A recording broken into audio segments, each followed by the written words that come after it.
This is Cultural Mixtapes. I'm Tejas Srinivasan. Welcome to the show.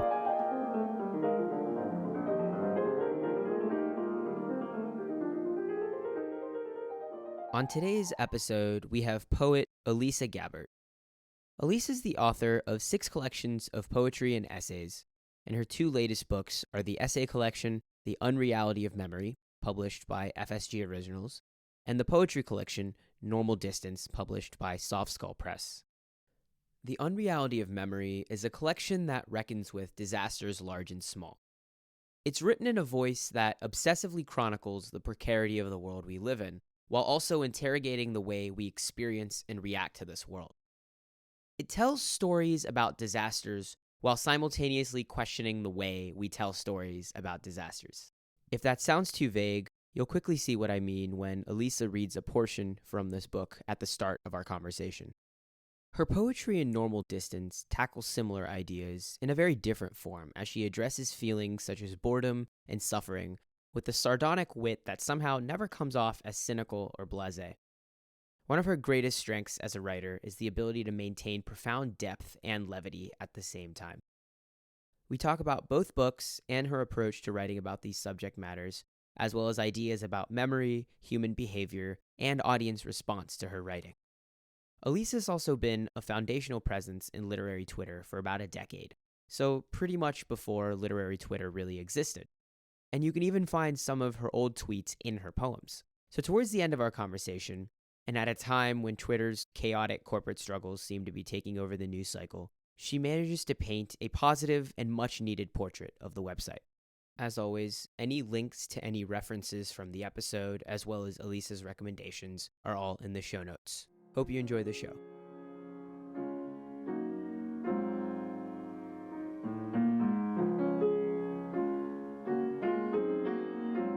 Elisa Gabbert, welcome to the show. Thank you so much for being here.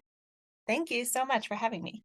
You recently published a collection of poems called Normal Distance, and reading this collection right after reading your essay collection published right before then called The Unreality of Memory, it got me thinking about a lot of ideas that I guess are intertwined in your work throughout. So I wanted to start with having you read a section from the first book, Unreality of Memory, which was published in 2020, called Witches and Whiplash. Can you say a little bit about the essay and then read from that piece, please? Yeah, sure. So this essay is the longest essay in The Unreality of Memory, and it was one of the last ones that I wrote when I was working on this book. And it was originally meant to be 2 different essays. I was planning to write an essay about, quote unquote hysteria. The word hysteria obviously is gendered and problematic. Mm-hmm. Mm-hmm. But not without use value. And kind of personal hysteria and also like mass hysteria.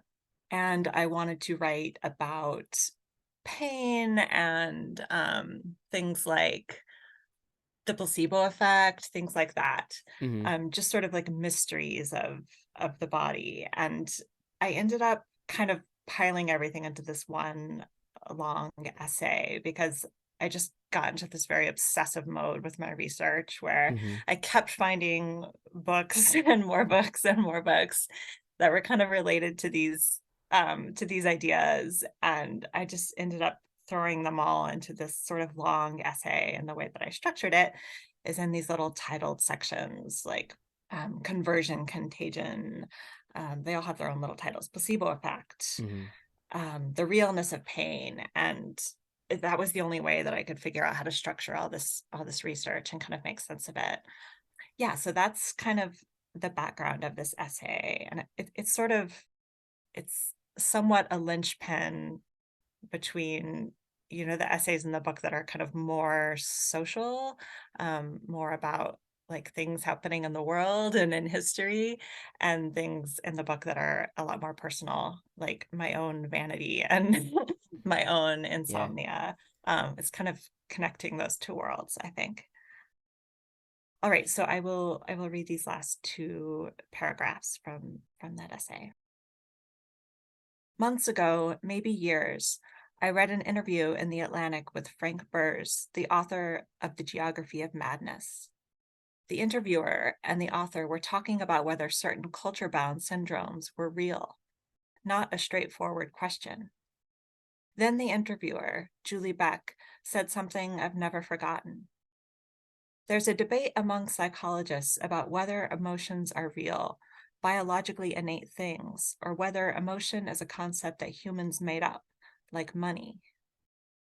I felt shocked by that, and still feel shocked. Don't even infants have emotions? If our emotions are a construct, what part of our conscious experience is not? Once accused of coldness in my poetry, I wrote, maybe emotions are ideas, a defense of the cerebral, an attempt to reduce all expression to thinking. Now I'm closer to believing the opposite is true, that ideas are emotions, that thinking is reducible to feeling. Thank you very much for that. I think those two paragraphs provide a very good example for what a lot of your recent work is about. And for lack of being able to describe it myself, I think the quote from the New York Times review of Unreality of Memory, which says, if the first part of this collection focuses on the way in which catastrophe upends reality as we know it, the second and third take an elegant scalpel to the notion of reality itself.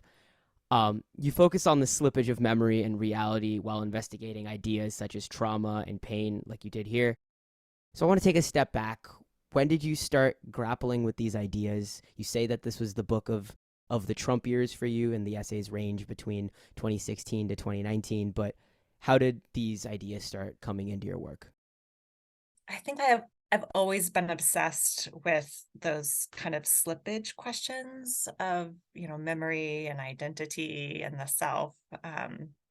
One has read sort of my earliest published work, like my first couple of books, all of those concerns are absolutely in there. My second book was called The Self Unstable. Mm-hmm.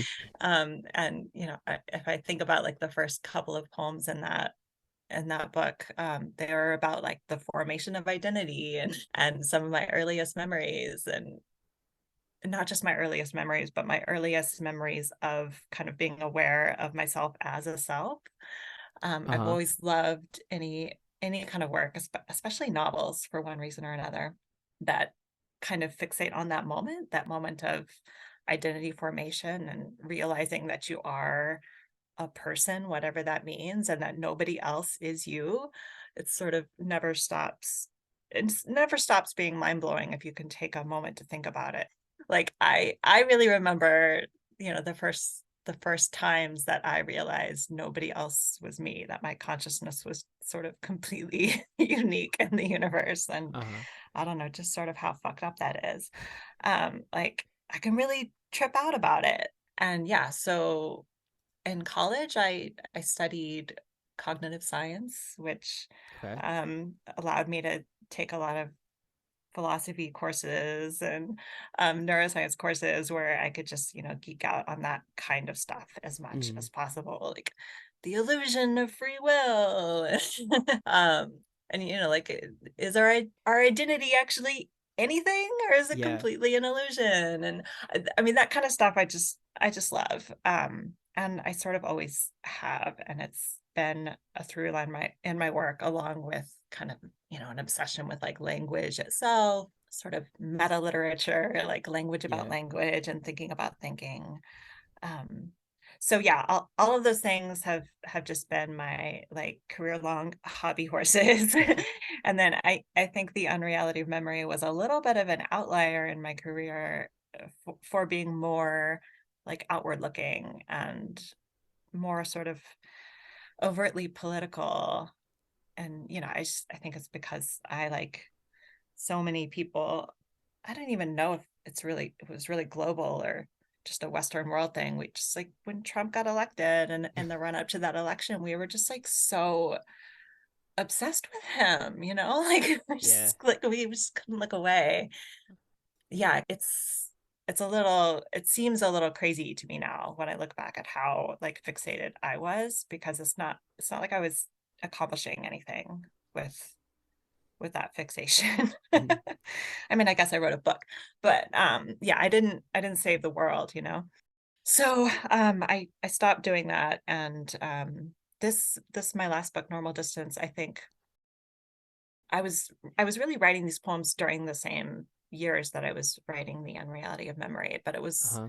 it was more of the kind of leftover introspective Mhm. obsessive thoughts, which definitely have a lot of echoes with those essays, but I needed to like take them out and play with them and like tessellate them and put them into new shapes and forms and Mhm. make them something like less tethered to reality. You talk about the slippage of the self and, questioning the existence of the self very closely with your work on questioning reality and all the scientific reading that you did in preparation to think about the way we process reality and memory. How do you combine the two in your thought process of thinking about your own identity, the way you think about yourself, and, well, I guess the environment in which this thinking is going on in the outward looking writing? Yeah, I mean, I really believe that humans just lie to themselves all the time, and Okay. and it happens at like every level. Like we do it just to sort of get through a conversation or like to get through a meeting at work. And then we do it on this larger scale to kind of create this narrative where we can sort of live with ourselves. There's all that we're doing with like, our left brain or our frontal cortex Yeah. or whatever, which is sort of semi-conscious and semi-not, right? Because I think some people are aware that they're doing that, and some people are more aware and some people are less aware. I'll say Yeah. that. But I'm also interested in like just the underlying lies that happen at this like equipment level, like before they even get to the point where we can make up this phony narrative to make ourselves feel better. Like, Hmm. we're not getting all the information from our environment that we think we are. Like our brains don't have the processing power, and so there's all these shortcuts, and Hmm. like our senses are lying to us before we even lie to ourselves about what we see or we hear or we read or whatever. So I'm just really interested in all those kind of levels of unreality or warped reality. But at the same time, like it works, right? Like the system works. People still seem like most people seem remarkably consistent over time. It's just that's such an interesting paradox. And some people more than others. And like I do a lot of reading about how personality is not as stable as we think. And a lot of it is actually about your situation just being very stable. Hmm. And people like if they suddenly have a radical life change, if they go from being rich to being poor or vice versa, for example, or if they get out of prison, their personalities can radically change, or what we think of as their personalities, because a lot of what we thought was their personality was actually just their circumstances, like making the decisions for them. I think maybe part of the reason I am really interested in all these ideas is because I do feel like myself is really consistent. Like I remember I remember being 7 or 9 or whatever and being blown away by the idea that like I'm just one self and I'm going to be this one self for the rest of my life and nobody else gets to be that self. Like I still relate to the thoughts that I had when I was a little girl. That's really fascinating because even when reading your work now, you seem not completely depressed by this idea because in the essays and in the poem, you're exploring these at very scientific levels. Oftentimes, you're exploring these very troubling concepts, and you almost have found this way to accept it and write about it that doesn't sound like you're constantly lamenting, I guess. Oh yeah, I'm definitely not. I'm not depressed about it at the local level, like at the daily level. Like Mm, I've thought a lot about free will for like my whole life almost, but yeah. like especially in the second half of my life, right? Like I think I really started thinking about it a lot when I was around 20. And I've continued to think about it for like 23 years. And it's like fundamentally, I don't believe in free will. but that belief has like no effect on my life. Like I still act in every single decision that I make as though I have free will. So it like doesn't even matter that I believe that. And I think that's how everyone acts. Like we can believe we have free will and like in ourselves believe we have free will, or Yeah. like not believe we have free will, but in yourselves, like you're still acting as though you do. You know what I mean? Yeah, Like, it's a strange disconnect. yeah, it is. So it's weird that I can even believe it. Like it's almost like that belief shouldn't be allowed since it doesn't affect me at all. I guess this is probably the perfect time for this question. Why do you think the title of your book is often misquoted to be The Unreliability of Memory? It's a curse. I got a new one recently. I've gotten so many variations, but Oh, the one I wow. got recently was the unbelievability of Oh, memory. gosh. Okay. I was like, okay, there's not even a B in that word. Yeah. I mean, the unreality is a slightly unfamiliar word, I guess. But I remember, I'm always referring to like studies that I've read because for some reason they just stick in my mind forever. But I remember reading about a study once that said like especially if the first letter and the last letter are there in the word, you can like sort of mix up the other letters as much as you want, and people can still figure out what the words are. You know what I mean? Like Hmm. if you're looking at a sentence and all the first letters and last letters are right and everything else is jumbled, you can still kind of read the sentence. Like that's enough information. Yeah. Yeah. Yeah. Yeah. So I guess most people just don't read words that closely. And I think with a really long word, especially, like, not that unreality is that long, but let's see, 9 letters. Yeah. Um, you're just not going to look at all the letters. You're just going to kind of look at most of them and make a guess because this saves you a lot of time. So, most people have seen the word unreliability, Yeah. especially related to the word memory, like in that context Hmm. hundreds, if not thousands of more times than they've seen the word unreality next to the word memory. And so they're just making a best guess and relying on that. So I can't really fault them for it. Like you're right, it's so appropriate to what the book's about, but it Yeah. It also haunts me. it kind of goes perfectly with the disconnect that you're talking about. In your New York Times essay on W.H. Auden's poem, the Musée des Beaux-Arts, the interactive essay, you talk about how it's essentially about perspectives on suffering. Not that I want to trivialize it. There's a million different things that poem's about. But you write about how that you think the crux of the poem is disaster is in the eye of the beholder, and if the eye does not behold, it's not disaster at all. Now, you wrote The Unreality of Memory in the shadow of several looming disasters like climate change, but you focus on how these long term disasters like climate change are difficult to feel as real, and then you also question this idea of real and how we feel disaster and catastrophe.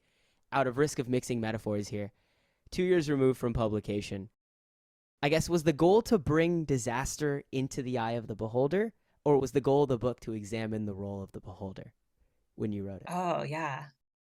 That's a good question. I do think it was more about the beholder role. Like Okay. why do we behold what we behold? Yeah. I'm gonna get tired of saying the word behold. Um, and like, yeah, how do we behold? Like what are the flaws in that process? And again, like these sort of multiple levels and the layerings of how we perceive reality, Hmm. and how those failings happen like at the social level and at the media level and at the personal level, and how we just get tired and bored really fast, and that's how news cycles work, and like to what extent is the news cycle that way because we're like that, and to what extent are we like that because the news cycle is like that. I was just Hmm. sort of turning around all those questions, but I was sort of interested more in like how do we talk about disaster, how Okay. do we think about disaster than just disaster itself. Hmm. um I don't know why. I mean, I guess that's just I guess that's just how my brain works, like that I'm more interested in where the brain comes in Hmm. Yeah, yeah, yeah. than like the underlying reality itself to some extent. But also like that's where I felt like I could add some value, Hmm. like where do I come in as the writer? It's really no different than where I come in as like a conversationalist, right? Like if I'm at a dinner Yeah. party with a climate scientist and someone who studies earthquakes or an epidemiologist, like the way that I'm going to be able to like hold my own in that conversation is bringing what I know to the table, which Hmm. is a little more like literary, and I have like an essayistic mind. Yeah. So I'm just going to say the kinds of thoughts that I say in an essay, because those are the same kinds of thoughts that I say when I'm trying to be interesting in the real world. Um, and like that's what makes me want to write, like when I'm Hmm. writing, I'm really just trying to be interesting, but in a slightly more permanent way than in a Yeah. conversation. Most conversations are not recorded. Um, Yeah. but yeah, I was really just writing about what I found fascinating to the point of obsession during those years. And Hmm. and it was partly like, yeah, why are we so bad at this? Like why are we so terrible at preventing, managing disasters? Like even after like all the progress in every area of society seemingly during the 20th century, it's, I don't know, it just it doesn't feel like we're really getting better. Yeah. And yeah, and a lot of that was just kind of trying to talk about climate change without only talking about climate change. Yeah. And I found it really interesting that like during 2020, it seemed like everybody completely stopped talking about climate change because there was a more pressing problem. Yeah. Thinking about climate change and disasters, you're more interested in how we think about it, how we speak about it. When you're writing poetry about it in your latest book, Normal Distance, when you write about boredom, you write about suffering, does your thinking and processing of these ideas change? Yeah, it does. It's well, it changes and it doesn't. It's funny. I was doing a poetry reading about a month ago, and I was at this little independent store in Amherst, and they had my Mm. first book also. And, you know, it's kind of hard to find my first book. So I was like, oh, I'm going to read a couple of poems from this too. And I just like randomly picked a couple.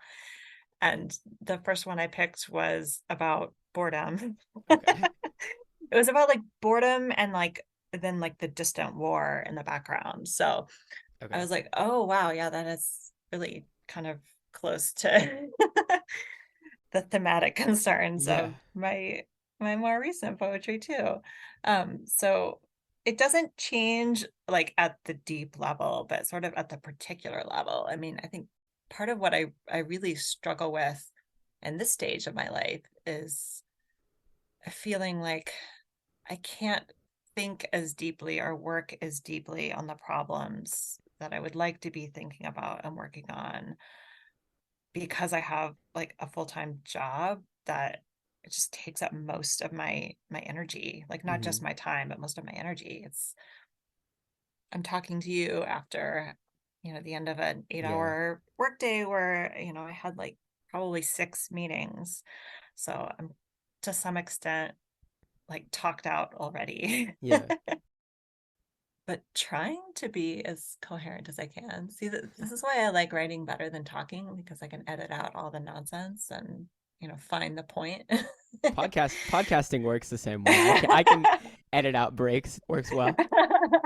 But like it's almost like most of what I say is just sort of empty circling. Um, but yeah, and what was the question that I was even talking about? Like, does it change over time? Yeah, so I think that a lot of the reason that I still write about boredom is because it's this very fascinating and terrible condition of the way we live now, that like, I mean, I'm asking this question, like, why are we so bad at this? Like, why are we not working harder to solve the climate change problem when Hmm.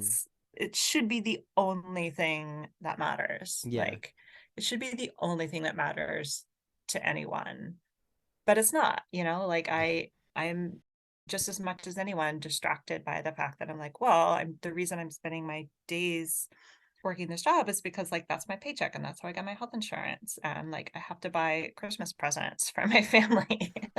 It's like I just am as much a part of that weave of the day-to-day fabric as anyone else. No, it's fascinating because, well, obviously you're writing about such pressing issues, but flipping the scales a little bit, what do you think the difference is in the way your work about these ideas are received, whether it's poetry or essays? Do you think there's a difference in how they sit with people or in how the work lives in the public space? Oh, definitely. Yeah. I think I mean, it's partly just scale, like not as many people read poetry. And Mm-hmm. then I also think, even when a group of poems reaches more people than like it kind of typically would through organic Yeah. channels, like, when a poem goes viral or something, it's like then a bunch of people encounter it without all the context that a poem might really require Yeah. for its best reading. And I think that's not really unique to poetry. I think that's true of a lot of art forms that are kind of specialized and less familiar. So, like, Mm-hmm. almost everybody knows how to watch a TV show, but like an art film, even though it's on a flat screen and there's like moving images and sound, like you can't come to it with the expectations that you come to when you watch a Hollywood movie or a Netflix series and like understand it. Like you're not going to have the context there.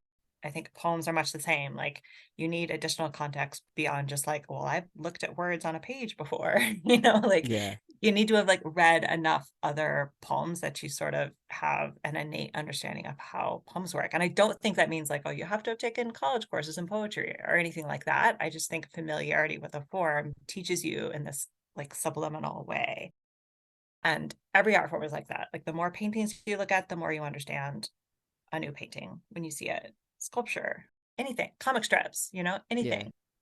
If people who have only read my prose try to read my poetry, I think, it's not going to be totally unfamiliar because my voice is in there and my concerns are in there, but it is different. And if they come to it with the expectation that like I truly mean everything I say in the same way that I mean it when I say it in a nonfiction piece, like they might be offended. Like I've seen it, or just Yeah. like appalled or shocked or whatever, or like I like want to challenge it or argue with it. And I'm like, you can't argue with an assertion in a poem as though I published it in an opinion piece in the New York Times. Like it's not, it Yeah. doesn't have the same truth valence there. So like when I write like assertion or something that looks like an assertion in a poem, what I want it to do to you, and I hope the context teaches you this, like the poem itself, but again, that can only do so much if you've never read or haven't read a lot of poetry.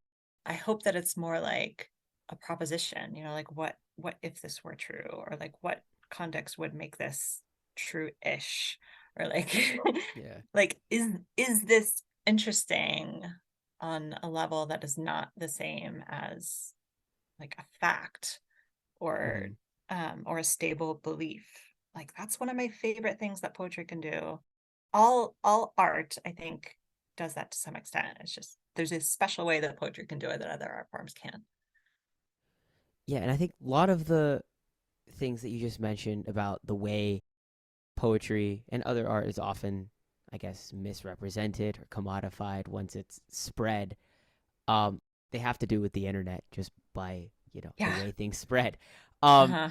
I've been obsessed with this idea, and I've had guests who make their living on the internet. I've had guests who lament literature before the internet existed. It's not going to go away. The question is, how, as a writer, how do you work with and against it, both your poems and prose, when you know that there's always this looming possibility of misrepresentation or even just unnecessary interpretation? Yeah, unnecessary interpretation is a good way to look at it.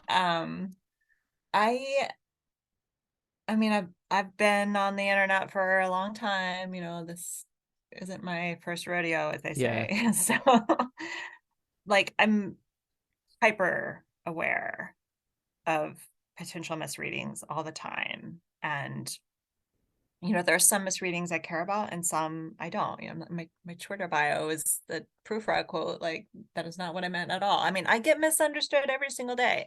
day. And like often just like willfully and just borderline insane interpretations. I don't want to deal with it. Hmm. So often I am actually thinking when I'm writing, like, how can I be interesting as a writer without having to deal with an undue amount of, as you say, unnecessary interpretation? Oh, Like, this is while you're writing. yeah, Oh, okay. yeah. While I'm writing, like I will specifically go down paths that I think that's going to be less of an issue. I try not most of the time. Again, this is just, it's not that I don't think people should have opinions on the internet. They should. I want some people to have strong opinions on the internet. That's just not my thing. Like, I don't want to write from an opinion place, Mm. because what that does is it makes people want to argue with you. It's not that I don't have opinions. I have many, many opinions. I share them with my friends all the time, and my group chats get my opinions every day, but I don't like to post opinions on the internet for the most part. Like, opinions of the type like, this is good, this is bad, Hmm. because I think that invites argument, and I don't want to argue with people I don't know. I'm not interested in it. I'm not interested in arguing with strangers at all. So I'm more like, these are a series of related ideas that I think are interesting. And that tends to ward off people who don't care and don't think those ideas are interesting, right? Like, those people Yeah. are not going to read it. Why would they? They see, oh, this is about a thing that I don't care about, and they turn away. Whereas if you're like, I think such and such is good, people who hate that thing and think it's bad will try to argue with you. It's like a subtle difference, but it's real. I feel like I've proved this out to myself. Like, I've written things that were actually shared very widely, read very widely, but that didn't invite a ton of argument because of like the nature of the writing. Hmm. I can't say like, oh, I don't think about the internet and audience. I don't care what people think. It's not that. It has shaped the way I write and the things I choose to write. And I think in kind of a positive way, because Oh, wow. it's like I'm able to reach more people in a way that brings them joy, Hmm. like I'm not causing negativity for the most part. You can't prevent it entirely. Yeah. There's absolutely no way. You can't Hmm. be a person in the world writing and publishing stuff. Like, some people are going to be mad. That's like not fully preventable. But I have found that like I am happier if I am making people happy. And I think that happiness is not simple and saccharine. It's like, it's a complex happiness based on engagement with Yeah. with ideas, and like making people question themselves, but only because I'm questioning myself right along with them. You know what I mean? Like, that's just kind of how, like, the place I've landed. And it could change. Who knows? I might feel differently in 10 years or in like 10 days if Twitter collapses. Maybe they'll feel totally free and things will be different. Lovely. You've also I don't actually, as it's I'm saying it, I'm like, what am I talking about? Maybe I don't actually believe that, but I believe at least like 75 to 80% of that. it's fascinating because even as you say that, you also treat Twitter specifically as like a literal repository of your past selves. You talk about how you take past tweets and throw them into your poems sometimes. How did Mhm. how did that start happening? Because I haven't heard that from anyone else before. I mean, I treat Twitter like a notebook. I always have. And I mean, I also have a physical notebook for like when I'm not, well, for two cases. One where, I'm not like holding my phone or on a Hmm. computer. And the other case where I'm like, I would never tweet that because that's a bad idea. Yeah. But yeah, so I do write things down in a notebook, but often it's the same kind of thing that I just post on Twitter because, I've been on Twitter for over 10 years, and, I had a really small following and one book when no, I don't think I even had a book when I created my Twitter account. I think it was before my first book came out. So, at the time, like nobody knew who I was. I could post anything on there Yeah. and it just didn't matter. It was like I was writing in a notebook essentially, except then, I had maybe 20 friends or whatever who might see it and engage with it. But then like over time that changed, but I still kept using it in that same way as like just a public notebook. Like whenever I had a thought that I wanted to write down so that I would remember it, and like maybe something that I wanted to write about more, or that I just thought was funny, like something that I would say if there was somebody in the Hmm. room, but there was nobody in the room to listen to me, I would just post it on Twitter. So yeah, it's like it is a record of kind of funny and interesting thoughts that I've had for 10 years. Like why would I not want to Yeah. like make further use of that? And I do. Like I frequently go back and find things that I'm like, yeah, there's more to do with that. There's more to do with that thought. There's more to do with that sentence. Like I was interested in it. I thought it was worth typing out in the first place for a reason. Yeah, so that's just how I've always felt. Like those are my thoughts, and there's generally been a reason why I bothered to move my fingers across the keyboard. And I often find that when I like go back and look at just like tweets from like a random 10-day period, 5 years ago or whatever, Yeah. I'm like, I was so much smarter and more interesting then. You're not bothered at all by the fact that this is a notebook that nearly 25,000 people have access to. No, because it's attached to my name.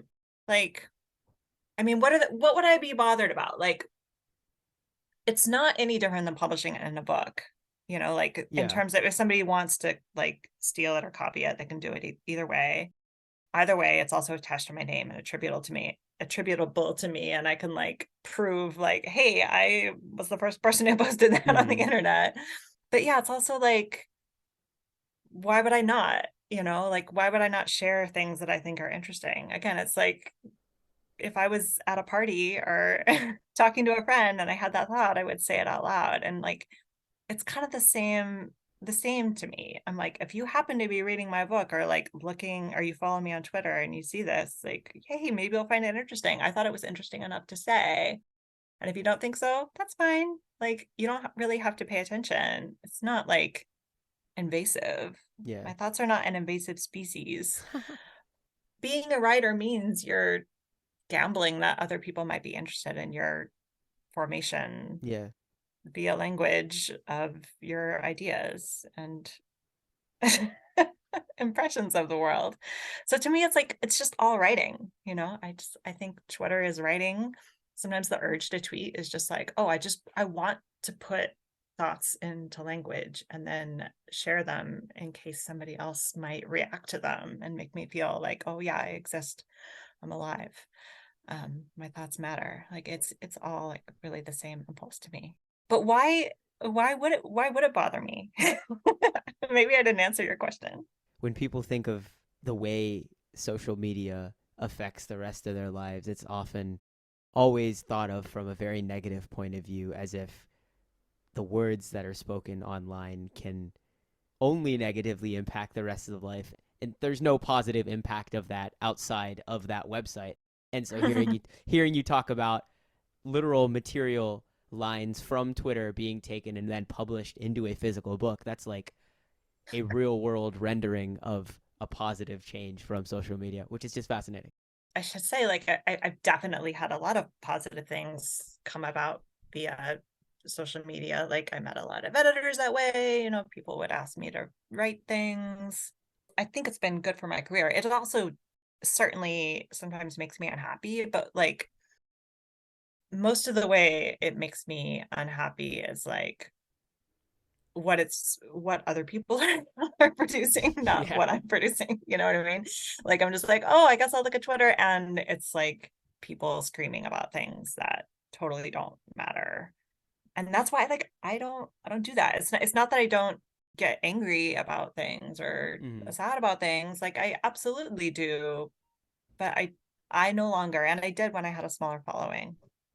And also, the algorithm was different. It wasn't Yeah. so like engagement tweaked. But I don't really post anger opinions anymore because I just don't think it adds any value to the world for me to do that. Yeah, and like the reason I still am on Twitter, sorry, I know you're like trying to move off this No, no, question. no, no. This is fascinating. I like I hope it dies. I really do because I want to be free of it.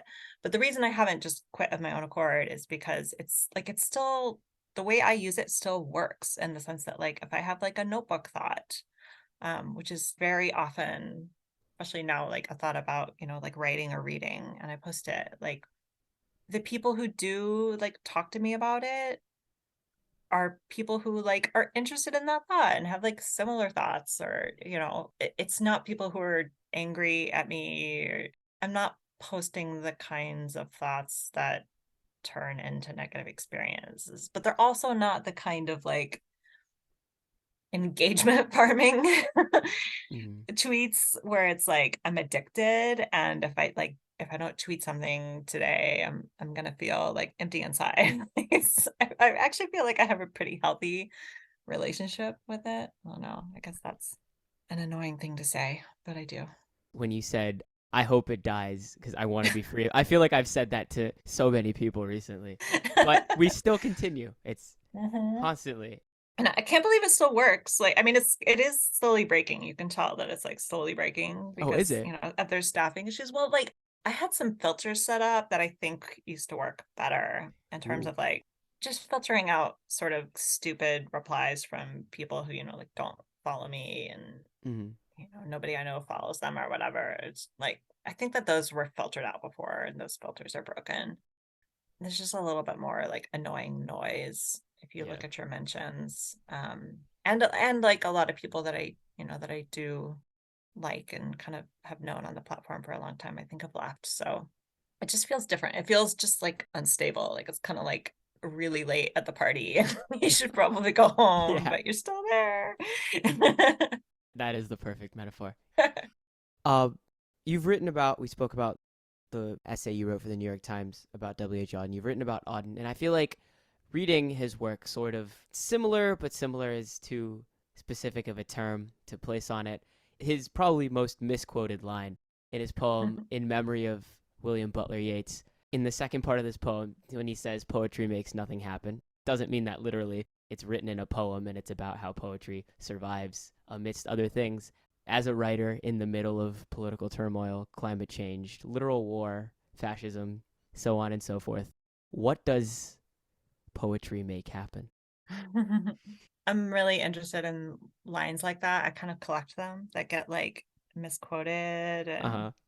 I feel like it's very related to that phenomenon where like, a song with like some kind of subversive leftist meaning Yeah. gets played at like the Republican National Convention because they don't understand what it means, Yeah, yeah, like yeah. little pink houses or whatever, like born in the USA.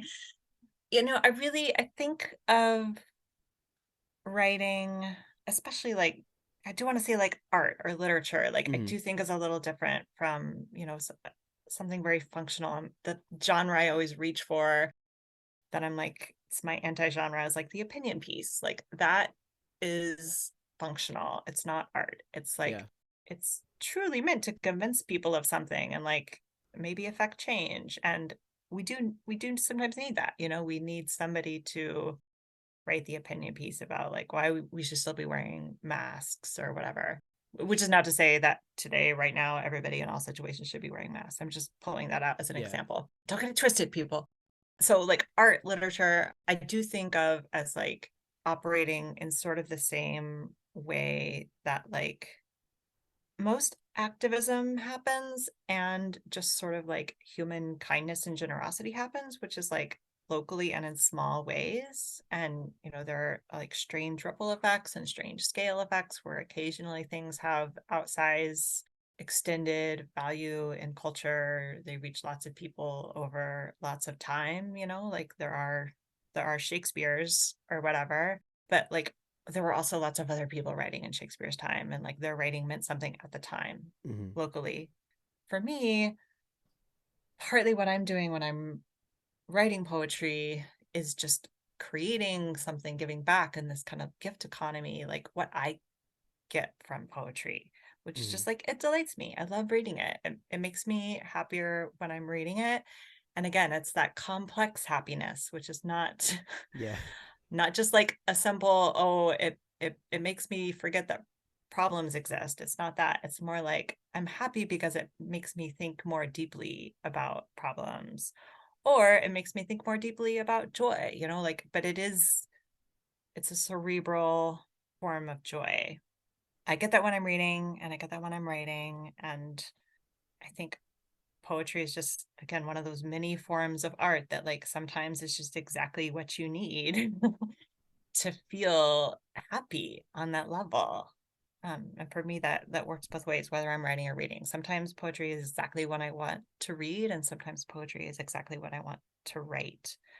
But it's just this form of kind of human communication and connection that makes a difference. And even if it's a really small difference, like, I don't think poetry has to save the world.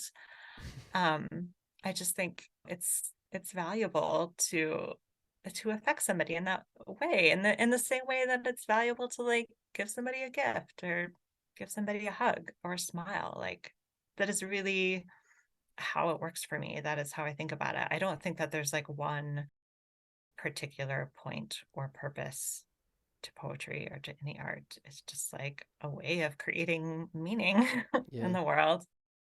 Beautiful. On that note, last question that I ask everyone: what have you been reading, watching, or listening to lately that you've been excited about? Ooh, I love that question. I just finished a Muriel Spark novel, which Okay. was very short, very like snappy, but very affecting. The Girls of Slender Means is the novel.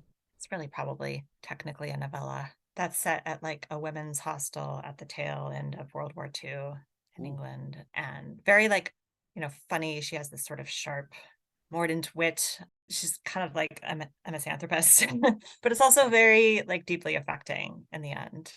So that was lovely. And then just prior to that, I finally have been reading Knutsgard like Oh 10 wow. years after everyone else. I know. My struggle.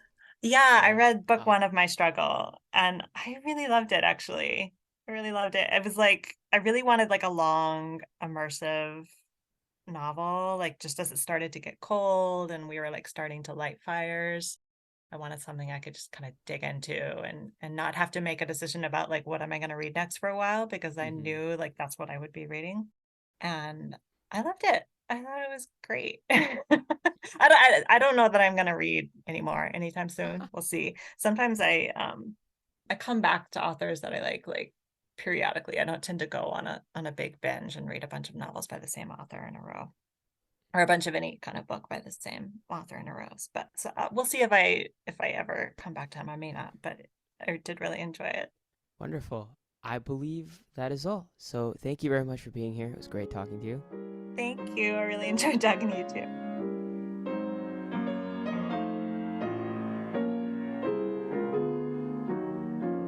And that's our show. Special thanks to Elisa Gabbert for joining me on this episode. To learn more about her work and see a list of her recommendations, visit the show notes. Cultural Mixtapes is written and produced by me, Tejas Srinivasan. The music you heard on today's episode was Beethoven Sonata number 26 and Chopin Sonata number 2, recorded by me. If you liked what you heard, please subscribe, review, and share on Spotify, Apple Podcasts, and wherever you listen. Thank you very much for listening.